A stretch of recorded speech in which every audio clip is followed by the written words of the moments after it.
أخيارتي أصحاب تقالي جواها أن جعلها واتسلامنتهين ضدك كحماضي هذا كان سوقر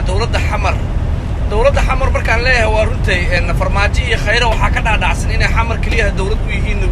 وزارة ومدحوينه ويهين سببتها إن قرح كدعي مقالة بين أبو حكى سوري طلبة مع الموت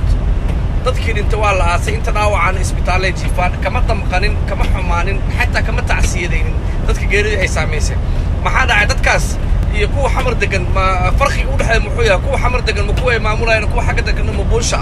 buunsha miya kuwa xagga degan masdad kama dhalan dawlad ma laha marka hadii iyaga xamar isku koobeen hada annagana inaan dhahna qasab waa dawladda xamar inaan dhahno waay noocaas marka waxay rabaan doorashada koonfur galbeed inay saameyn ku yeeshaan waxaas waa diiday adduunka hada 2018 laga marooyaa waxa idinka wadaan falalka ku raacan iyo aqliga yar ee aad wadaan ka shaqeyn maayo koonfur galbeed walaalayaal raalli ahada nabiga ku saliya xamartiina